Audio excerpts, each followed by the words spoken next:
Comilla Chittagong highway জুড়ে এখন নকল মাতৃভাণ্ডারের নামের দোকানের ছড়াছড়ি।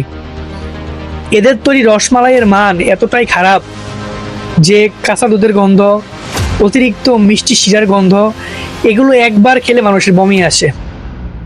কিন্তু যারা কুমিল্লায় নতুন আসে তারা এইসব নকল দোকানকে আসল মাতৃভাণ্ডার ভেবে কিনে নেয় ও প্রতারিত হয়।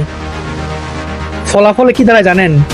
এই নিম্নমানের রসমালাই খেয়ে তারা ভাবে কুমিল্লার রসমালাই এমনই। আর এভাবেই কুমিল্লার গর্ব, আসল মাতৃভাণ্ডারের তার ঐতিহ্য, সুনাম, বদনামে ঢেকে যাচ্ছে। অথচ আসল মাতৃভাণ্ডারের রসমালাইয়ের স্বাদ একবারই ভিন্ন। আসল মাতৃভাণ্ডারের রসমালাইয়ের ছানার প্রতিটি দানা তুলার মতো নরম, মিষ্টতা ভারসাম্যপূর্ণ, দুধের গাঢ় ঘ্রাণে মুখ ভরে যায়। এক কামড় খেলেই বোঝা যায় কেন এই রসমালাইকে কুমিল্লার গর্ব বলা হয়। আসল মাতৃভাণ্ডারের ঠিকানা মনোহরপুর কুমিল্লা নগরের অন্তর্গত অংশে, কান্দিরপাড় থেকে মাত্র কয়েক মিনিট হাঁটা দূরত্বে। আপনাদের কাছে অনুরোধ থাকবে, কুমিল্লার নাম ও ঐতিহ্য বাঁচাতে নকল মাতৃভাণ্ডার থেকে সাবধান থাকুন এবং আসল দোকান থেকে কিনুন, যাতে কুমিল্লার রসমালাই নামটি তার প্রকৃত গৌরব ধরে রাখতে পারে। অন্যথায় আমাদের কুমিল্লার মান সম্মান দিনের পর দিন ডাউন হয়ে যাবে।